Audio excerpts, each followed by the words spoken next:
This is TV Black Box, bringing you the inside goss from the TV industry. Hello there, it's Rob McKnight here for TV Black Box. It was another big night on Big Brother, and this time it was Aleisha going in what was a real blindside by none other than Reggie. Aleisha, welcome to TV Black Box. Thank you so much for having me. Was this the blindside of all blindsides? You did not think you were going. I did not think I was going. I had full trust in Reggie, full trust in Taras for the plan, and I got blindsided, unfortunately.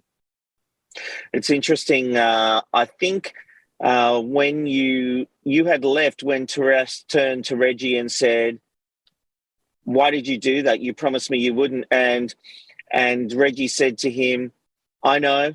It's the only time I've ever done that." And he said to her, "I've never done that." And I thought, that's an interesting statement, Taras. I know. You know what? I think we all forget that there's about a million cameras around the room. We're being recorded, because I think sometimes even I've said things and gone, "Oh, hang on, Aleisha. No, you definitely have done things like that before," or you have, lied here and there. But it's funny when you get caught up in the moment, what you end up saying. Of course. And looking back, I mean, it was a blindside. And you were so close to getting through to the finale. That's tough, isn't it? It is tough. I think especially because I felt like I'd worked my butt off as, one of the main leaders of the newbies. I think just to fall short hurt. But also I'm such a fan of the show. Like I'm like a Johnson, but I just don't really say that I'm a super fan of as much. But to go out in a blindside is pretty cool. Like at least I didn't, go out because everyone hated me, or it was a pretty cool move, and good on Reg for securing the move. Like I'm proud of her. Yeah, it was a good move. And look, I've got to tell you, to declare, I am Team Reg. Yeah. I know her on a personal level and a professional level, and I do love her, and I do want her to win. Yeah. But it's interesting. You played a really good game, and I don't think you came away. If you had made the final three, I think people would have genuinely thought she is a deserving winner, because you played a hard game, but I also believe you played a fair game.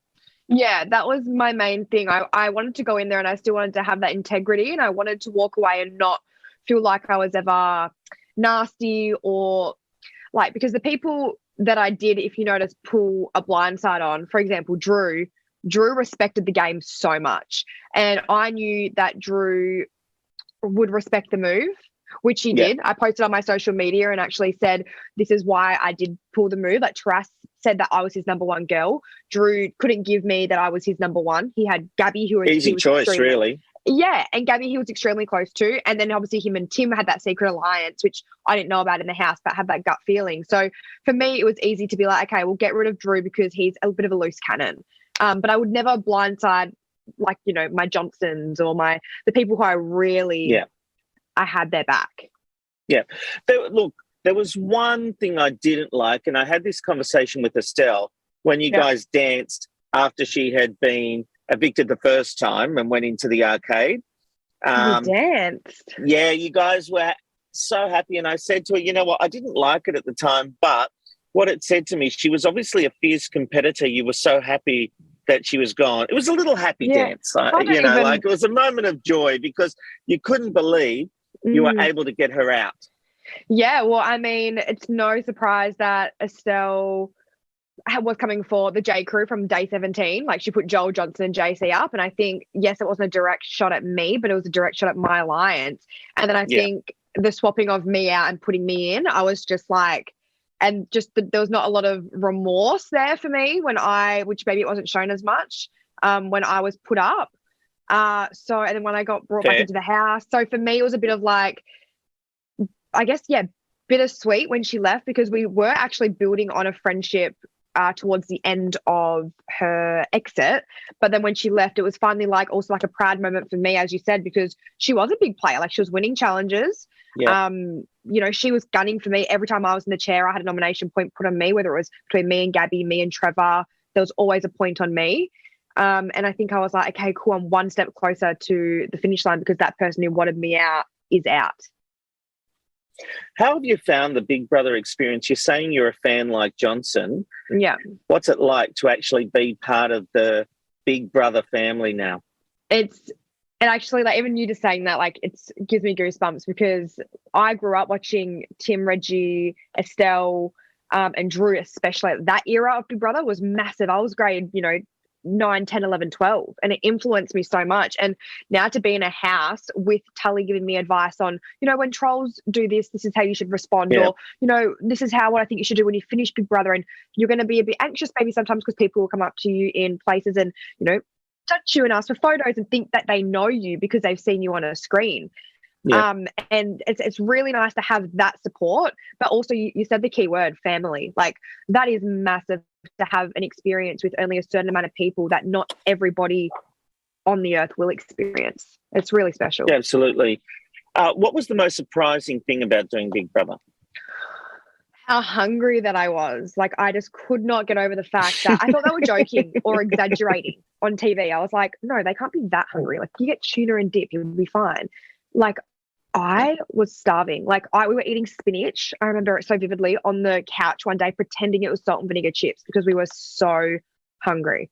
Like, it was, and that's where I think all the emotion comes up and the delusion and maybe, those angry moments when you see us get either really flustered or really angry or really sad. I truly believe the crux of it is we're working out, obviously, because we're doing all these challenges for hours, and then we're not getting enough, food. So we're snappy. It's an interesting thing you say that. Early on in the series, you were partnering up, and you know what? I don't mean to be rude. Can't even remember his name now. Was it Joel? Was it about Joel? Yeah, you were Funny. sort of having a relationship with Joel. I'm so sorry. Joel who? Poor Joel. Joel who? Yeah. I love that. Yeah. Reality TV is fleeting, isn't it? For yes. some. Did anything progress outside of the house? No. So by the time he got out at day 17, and by the time I got out, he had a partner already, like a new girlfriend. And look, did he already have that partner when he went in? No, well, I don't. He said to me that they met on a photo shoot while I was still in the house. Mm-hmm. And you know what, Joel's pretty honest. I've got to give it to him. He even in the house, like, I never took him for a liar. So for me, I do trust him, but he made it. Yeah, look, it's interesting you say that because, I don't know. During that whole relationship, I was looking at him like, why is he holding back? That's what a lot of people, yes. Yeah, and I was suspicious. I was thinking, I wonder if he's got someone on the outside and he's wondering what to do here. Maybe he thinks being in a relationship is good for his game. Yeah. Maybe he did have genuine feelings. I'm not saying that he didn't, but, it would make more sense to me if he had someone on the outside that he just couldn't go through with it. That would make more sense to me than what actually transpired in the house, because that made no sense.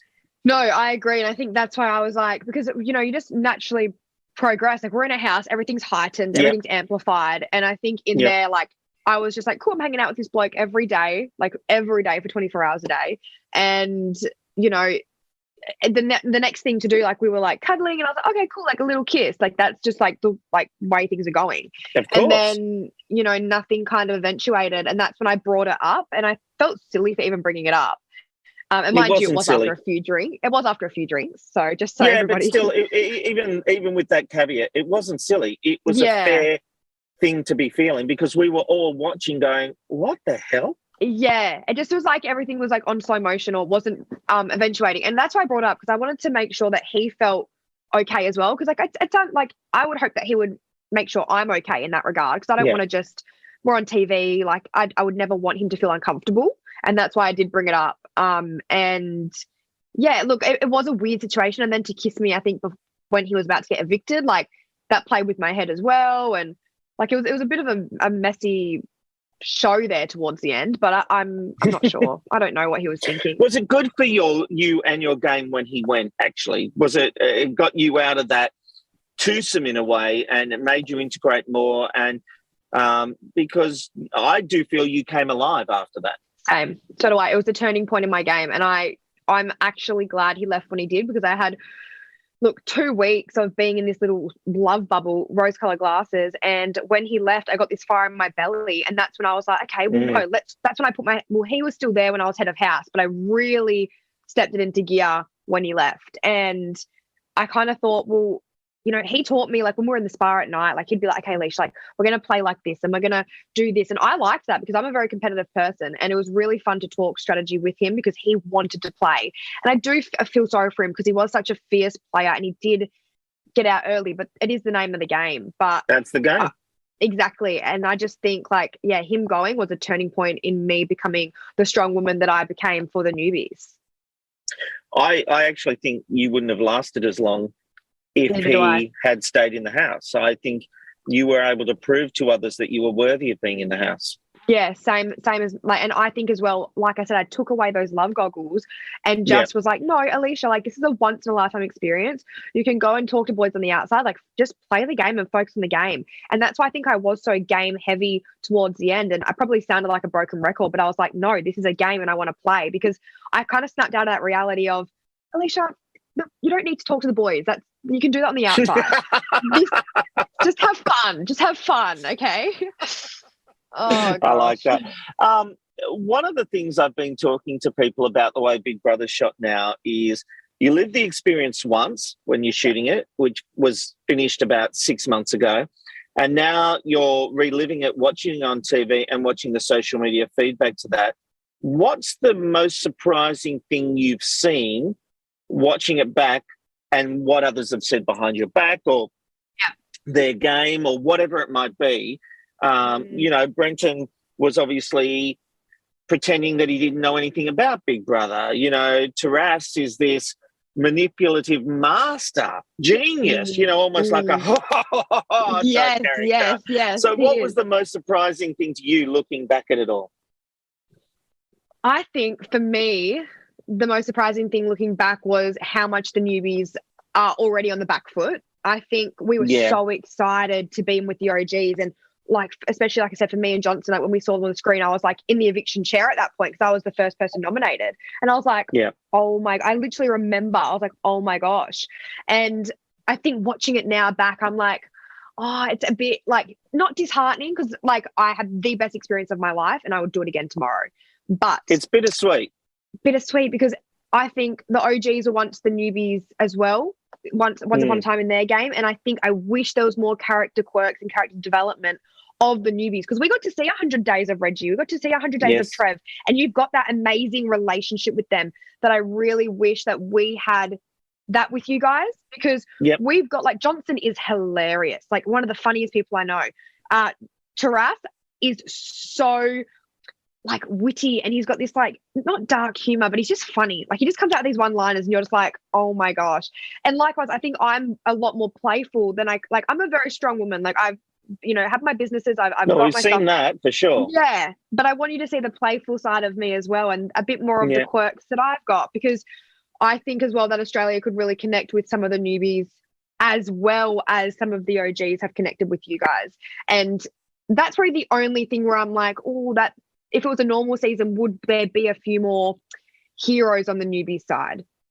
That's probably the only thing that I've been watching recently going, damn.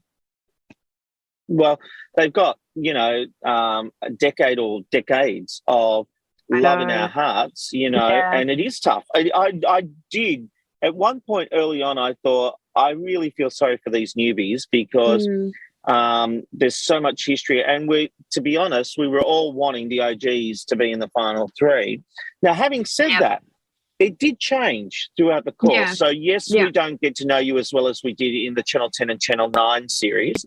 But we got to know you better than I expected, and see those characteristics and get to like people. Yeah. And so I still think, yes, I agree, totally still at a disadvantage. Yeah. But the benefit is you get to play with those amazing people that are Big Brother royalty in a way. Yeah, I agree. I honestly, like, Tim is my best friend. I see him a few times a week. We talk every day on text. Like, he has been a godsend out of the OGs for me. Reg and I super close as well. Like love that woman. Same thing, Farmer Dave. Like he called me when I was having a pretty crappy day, maybe like a few weeks ago, and was just like, Leash, you're a strong woman. You're the mob boss. Keep your head up. Like just typical Farmer Dave. But same thing. And even Trev. Like God, Trev is like a dad to me. And he even said in our group chat today, he's like, okay, we're going to make sure we have the best finale for the newbies. We're going to make sure they have the best experience like we did. Come on, guys, like all the OGs, let's get around them. Like just being a dad and making sure that he tagged all the newbies and said, we're going to have the best night ever, guys. Because he's just, that people think that there's a massive rift, OGs versus newbies. And yes, that's the game. And there was, because we were, all having fun with it as well. But at the end of the day, I adore these guys and wouldn't wish to have a normal season with just all newbies for anything. Like we're super lucky we get to know these guys, and we're all roommates now. We can chuck it on the resume. We've all lived at Sydney Olympic Park for the tenancy agreement. Still waiting for my bond back. Hasn't came through yet, but that's all right. I don't think you'll be getting your bond back. I don't think so. I don't think so. Aleisha, my daughter Jasmine is with me and has been watching the show all the while. I'm going to throw it over to her to ask a question. What would you like to ask, Jasmine? So what was it like being in the locked room with Drew? Like, did you guys think a lot about revenge, or were you more thinking about what you were like as you grew up? That is a great question, Jasmine. I love it. I love talking revenge. Drew and I definitely did talk revenge. We actually came out with a plan to get rid of the 4 people who voted me out when I was next to Gabby. So those people were Tully, Jules, Dave, and Estelle. And we actually got 3 people in our hit list in a row off. We got Jules, Tully, and Dave all in a row. And we just wanted to make sure that we came in and we made an impact and a bang, and that Big Brother or the hackers didn't save us for nothing. So we wanted to come in and kind of stir the pot a little bit. But then obviously I got rid of Drew, so then we couldn't get rid of Estelle together. But when he left, he whispered in my ear and said, finish the job off. We've got 1 more left on our list. And then that's probably why I was actually a little bit excited about when Estelle left, I guess, as well, because it was the 4th person off my list. But no, I love that question. Thank you for asking. What was your favourite moment in the show? Yeah, either the challenges or just the crazy cleanup week, whatever that was. Oh, that was my favourite week. That was my favourite week. I think it was pressure week, and it was so fun getting woken up in the middle of the night to run around the house. Like, when do you ever get excited to clean? Because if you can't see, it's a mess. It's disgusting. But to wake up and have bubbles everywhere and all this foam and the house upside down, it's just like you never get to do that in the real world. Well, you do, but it's not fun. Thank you, Jasmine. Okay, Aleisha. I know it's disappointing that you didn't get through to the final 3. There's still 4 in the game. Yep. Who would you like to see win, and who do you think will win? Okay. I would love to see, I wouldn't be a true Aleisha Campbell newbie if I didn't say that I wanted Johnson, Brenton, or Taras to win. That's just me being in my game mind, because I think I asked for 1, you've given me 3. Oh, okay. Okay, I'm gonna have to say my boy Johnson, because of course it is. I could have answered that question for you straight away. I know. Knew it was going to be Johnson. I just love him. He's literally I go to his house for family dinner. Like, I love him. He's the best person. But I also think, looking at it even not from a friend perspective, as a game player, I, as a fan of the show, with this new format of the game, would like a game player to win the game. That's just my opinion. Who I think is going to win Big Brother? I do not think anyone can beat the Queen. I think Queen Reggie is she's such a powerhouse of a woman. She's so strong. And I think she has an amazing story that needs to be heard. And I think that's who's going to win Big Brother 2022. Aleisha, thank you so much. I tell you what, it would have been interesting if you were in the final 3. I am sorry for you that you're not. You came very, very close. And, Thank you. I think Reggie owes you a drink if she does win the 250,000. Yeah. But honestly, I did vote her out, so. Yeah, well, there was a bit of revenge there, I know. There was, yes. Sure. Look, you were a great player. It's been great getting to see you, and whatever you choose to do, whether it's a career in TV or media or whatever you choose to do, which I'm assuming, is that what you're hoping for? Yeah, look, I had two businesses. I'd love to get back into the business world. Not sure what yet, but the main thing I'm taking from this, which the OGs have actually taught me, is like live in the moment. Big Brother's going to end. The finale is so soon. Live now and then focus on that, the day after the finale. You've just got this period to like watch these last few episodes, feel amazing and get emotional about it. And then you can think, because sometimes we look too far into the future and don't appreciate the moment that we're in now. So I'm just doing that for now, but definitely something I think in media would suit me well. I can talk underwater with marbles in my mouth. So we'll see. Well, Aleisha, Big Brother continues at 7:30 tomorrow or Monday night, depending on when you're watching this. It is the final episode before the grand finale, and it'll be pretty amazing. We'll find out who the final three are tonight. Thank you so much. You were a great player and you made a great contribution to Big Brother history. Thank you. That's so lovely. Oh, it was the best time of my life. It showed. Yeah, I loved it.